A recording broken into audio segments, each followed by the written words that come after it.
Bienvenue, mesdames et messieurs, dans Politicia, votre rendez-vous politique. Après le grand dialogue national d'octobre 2019, censé jeter les bases de la réconciliation et d'une paix durable au Cameroun, les électeurs camerounais se préparent à se rendre aux urnes ce 9 février pour élire leurs représentants à l'Assemblée nationale, de même que les maires de communes. Alors, quels sont les enjeux véritables de ce double scrutin législatif et municipal? Qu'est-ce qui va se jouer le 9 février 2020 au Cameroun? Pourquoi certains partis d'opposition, dont le MRC de Maurice Kamto, appellent-ils à boycotter ce scrutin? 3 Camerounais avec moi pour en parler. Véronique Lehmann, infatigable défenseur du pouvoir camerounais, artisan selon vous de la stabilité au Cameroun. Vous êtes en charge de la communication de la section française, France Nord en tout cas, du RDPC, le parti au pouvoir. Merci Véronique de m'avoir invité d'avoir sur ce accepté notre plateau. invitation pour évoquer effectivement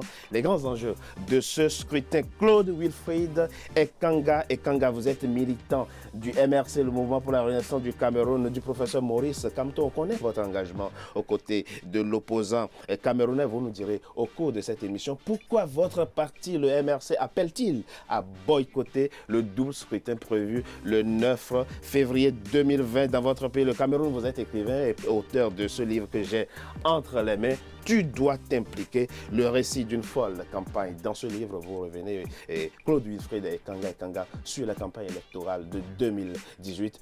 On en parle au cours de cette émission. Merci. Merci à vous. Merci de m'avoir invité une fois de plus et j'espère que les échanges seront constructifs pour nous et tout le monde. Nous l'espérons tout autant. Alain-Jules Meunier, vous êtes journaliste, analyste politique. Merci à vous également d'avoir accepté notre invitation pour évoquer les grands enjeux des élections municipales et législatives dans votre pays, le Cameroun. Merci de cette invitation et puis c'est toujours renouvelé d'être là et ça fait toujours plaisir. Merci à vous. Ils sont près d'un millier à être depuis ce 25 janvier en campagne électorale au Cameroun. Et pour les 180 sièges de députés à l'Assemblée nationale et les 360 sièges de maires de communes. Alors, quels sont les enjeux véritables de ce double scrutin? On en parle après ce sujet signé Corinne Kamse. Le 24 décembre 2019, le président camerounais Paul Biya a promulgué une nouvelle loi qui, de manière générale, accélère le processus de décentralisation avec un statut spécial accordé aux 2 régions anglophones. Elle consacre aussi le transfert de 15% des recettes de l'État aux collectivités territoriales décentralisées, la création de conseils régionaux, la suppression du poste de délégué du gouvernement et une règle d'autochtonie à prendre en compte pour l'élection des maires des grandes villes. Promulguée à quelques semaines de la tenue des élections municipales et législatives du 9 février 2020, cette loi implique de nouveaux enjeux de part et d'autre. Avant, vous aviez 14 communautés urbaines et les délégués du gouvernement étaient nommés par décret présidentiel. Maintenant, ils seront élus par l'ensemble des conseillers municipaux. Ces villes-là, notamment les villes à communauté urbaine, telles que Konsamba, Edea, Douala, Yaoundé, etc., la bataille sera beaucoup plus importante parce qu'au-delà des mairies prises individuellement, il s'agit de conquérir, ou bien pour les partis d'opposition de conquérir, et pour le parti au pouvoir de conserver ces super mairies des villes-là. Et c'est des gros enjeux financiers. Quand on prenait Yaoundé, le budget tourne autour d'une 40aine de milliards et parfois dépasser la 60aine. Malgré quelques pesanteurs, notamment la capacité dont dispose le chef de l'État et les préfets de dissoudre respectivement les conseils régionaux et municipaux, cette loi présente de l'avis des acteurs politiques une grande avancée qui devait susciter un réel engouement autour du double scrutin prochain. De l'engouement, non seulement, et on a pu l'observer, pour être candidat ou élu, mais également auprès des électeurs. Parce qu'il y a quand même des avancées, on ne peut pas le nier. Théoriquement, il y a des avancées. On parle quand même maintenant de la suppression du contrôle d'opportunité de l'administration pour aller vers le contrôle de régularité tout simplement. Ça aussi, c'est une avancée. C'est pour cela que moi, je n'ai eu de cesse de dire aux populations de participer massivement aux élections législatives qui s'en viennent, parce que ce sont des lois. Et il y a un seul endroit où on défait les lois. C'est une loi qui a été votée. Il faut la défaire parce qu'elle présente des insuffisances. Et bien, le lieu par excellence où cela se fait, c'est à l'Assemblée nationale. La loi sur la décentralisation du 24 décembre découle du grand dialogue national. Elle apporte des réponses concrètes aux désirs d'autonomie mis en évidence dans le cadre de la crise anglophone. Le double scrutin du 9 février devrait ainsi favoriser la mise en œuvre de la dite loi et permettre une redistribution des cartes pour une meilleure gestion des communautés territoriales décentralisées.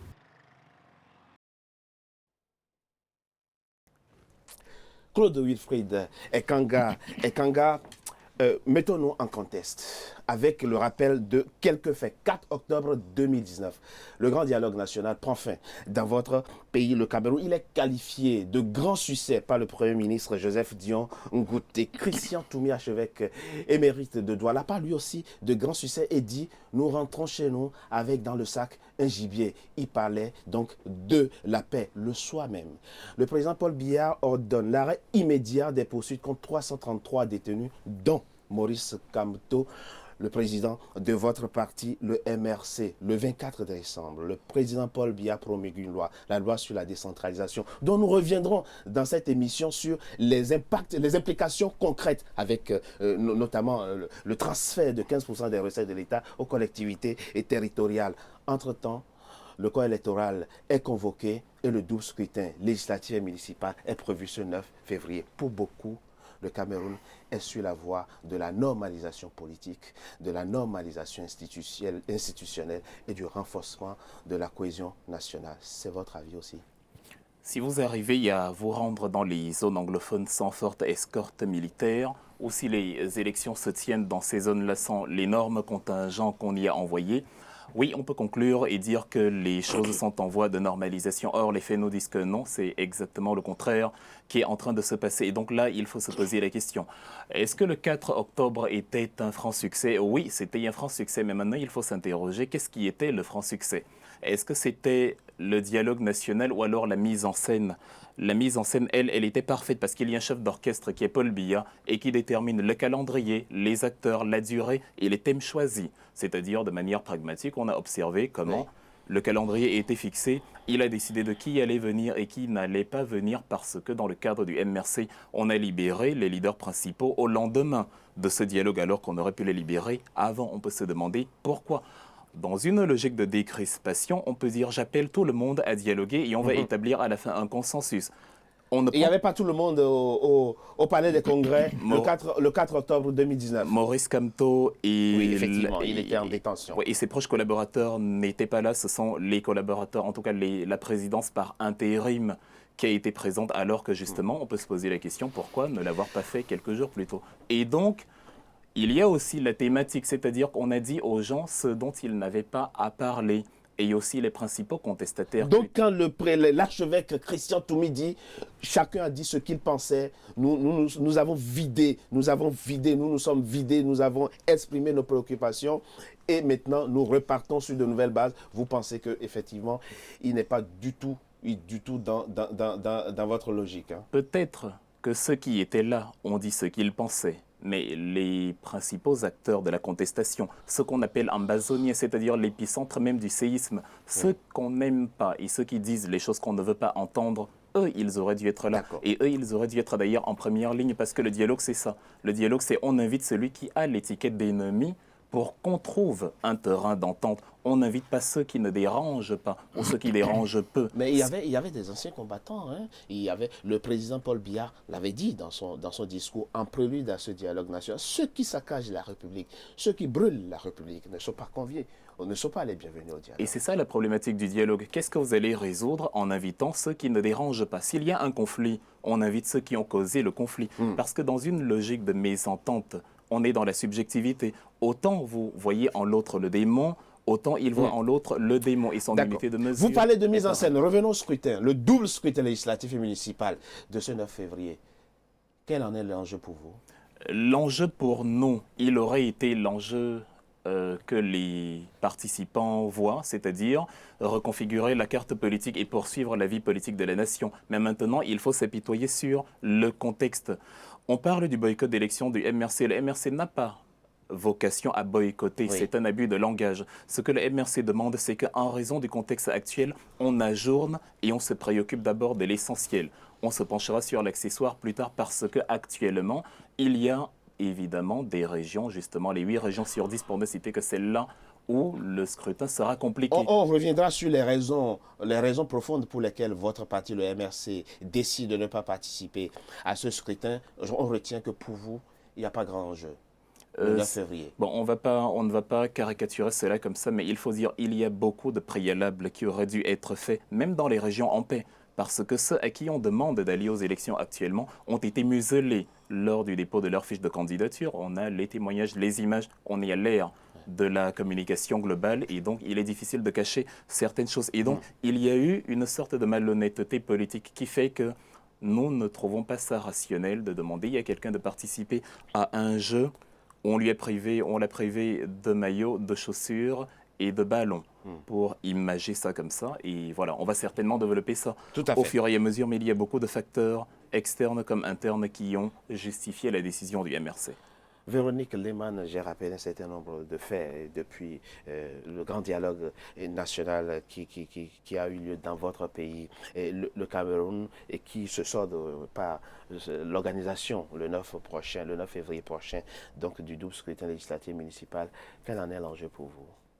Écoutez, avant de répondre à votre question, c'est tellement extraordinaire d'entendre M. Ekanga qui, j'ai l'impression qu'il est dans une république imaginaire. Je commencerai par une citation de Georges Sand, qui nous dit « Il vaut mieux des faits pour convaincre ». Vous avez cité des faits tout à l'heure de 2019, qui sont des faits concrets, que de 12 paroles qui vous endormissent. Nous sommes avec le MRC dans des 12 paroles pour le moment. On n'a pas encore des faits. Or, au RDPC, il y a des faits concrets. Il y a le grand dialogue, vous m'interrogez sur le grand dialogue, qui a donné naissance au 24 décembre à une loi sur la décentralisation, à un code des collectivités territoriales, avec des articles qui ont été écrits. C'est du travail, c'est du concret, ce sont des faits, avec la naissance d'une fonction publique territoriale. Donc nous sommes là dans une nouvelle forme de gouvernance territoriale locale, avec un transfert de compétences et de moyens. Donc des faits concrets, l'éducation, la santé, le social, le sport, la culture, et j'en passe. Et en face, on nous dit qu'il n'y a jamais rien eu, on est dans l'imaginaire. Mais enfin, à un moment, il va quand même falloir qu'on se dise qu'on ne peut pas réclamer la démocratie et ne pas y participer. On va être président de la République, très bien, mais pour gouverner qui, quoi, quelles institutions? J'espère que tout au long de cette émission, nous pourrons répondre. Vous me direz, Monsieur Tourbet, comment est-ce qu'on peut être président de la République et refuser de participer à une élection qui pose des institutions, qui fait avancer une gouvernance, qui fait passer, qui répond aux préoccupations des populations, parce que rappelons quand même qu'une gouvernance locale permet d'être plus proche des populations, de leurs préoccupations, à moins qu'on me dise qu'on veut juste être président pour ses objectifs personnels. Je pense que le scrutin du 9 février a des enjeux qui ont trait aux préoccupations des populations. C'est vrai que l'une des dispositions de la loi promulguée le 24 décembre dernier par le président de la République supprime les délégués de gouvernement qui seront donc bien entendu, donc un mode de scrutin pour élire des personnes qui prennent le destin des populations et des communautés urbaines. Alain Jules Meunier, quelle lecture faites-vous donc de cette loi? Il faut quand même dire que cette loi a soulevé beaucoup de débats, notamment l'article 246 sur la question de l'autochtonie. Quelle lecture faites-vous de cette loi et de ses implications à venir pour le Cameroun et pour la vie politique camerounaise? Qu'est-ce qu'on peut attendre comme innovation de cette loi? Alors, il y a une avancée réelle par rapport à cette loi. Le fameux article, n'est-ce pas, 246, est en réalité mis sur le terrain avec un côté très mensonger. De quoi s'agit-il réellement? Il faut que les Camerounais sachent qu'il y a une réelle avancée. Auparavant, les délégués de gouvernement étaient nommés par le président de la République et ces délégués-là venaient essentiellement, il faut bien le préciser, de la région où il y avait justement ces communes-là. c'est-à-dire Yaoundé, Konsamba, etc. Aujourd'hui, l'avancée, c'est quoi? C'est que ces délégués, ces maires de villes viendront des régions. Vous voyez l'avancée? C'est-à-dire qu'avant, c'était vraiment les autochtones. Alors on nous fait croire aujourd'hui, n'est-ce pas, un discours mensonger, que cette autochtonie-là, c'est simplement les gens de la région. Alors que c'était ça auparavant, les gens de la ville en question. Et aujourd'hui, l'avancée, c'est celle des gens de la région tout entière. Je crois que cette nuance-là, il faut toujours le préciser. Pour dire aux gens que... Le concept d'autochtonie ne vous gêne pas? Non, mais absolument pas. Enfin, oui, je vous demande. Absolument pas. D'accord. Absolument pas. D'autant plus qu'à ce niveau-là, il y a avancé. Je précise que un originaire, par exemple, de la ville de Yaoundé, aujourd'hui, peut être maire de commune. Un originaire de la ville de Mbalmayo peut être maire à Yaoundé. Auparavant, ce n'était pas cela. Ce sont les autochtones, justement, de Yaoundé seuls qui pouvaient être maires. Alors, Yaoundé que je connais très bien, il y a eu Fouda, il y a eu aujourd'hui. Donc, c'était des gens de Yaoundé, c'est-à-dire le département du Foundi. Aujourd'hui, quelqu'un peut venir de la Mefou et Akamba. Et Afamba, je crois que c'est ça qu'on dit, et Afamba.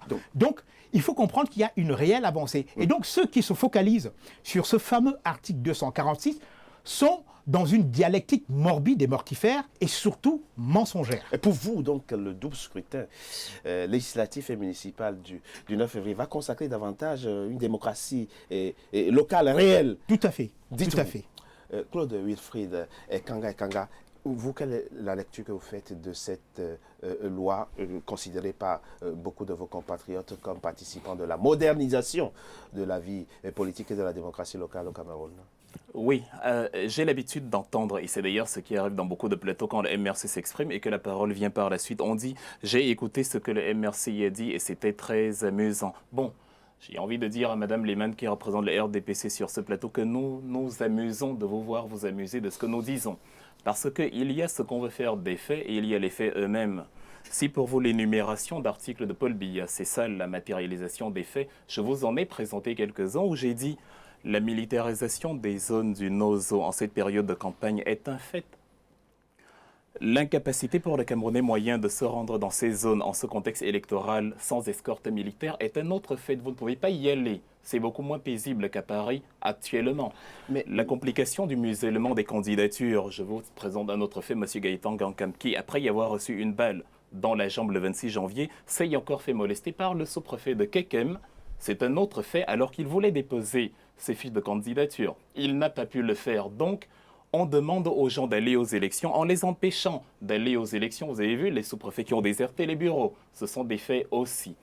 Et maintenant, sur la loi de l'autochtonie, on va encore aller sur d'autres faits. Vous avez vu il y a quelque temps, sur la route des Bolova, il y a des Camerounais, et c'est assez barbare, c'est assez impressionnant de voir ceux-là qui, sur la route des Bolova, se sont vus barrer la route au niveau du péage et n'ont pas pu se rendre dans une autre région avec des gens qui leur disaient, sous escorte policière, rentrez chez vous.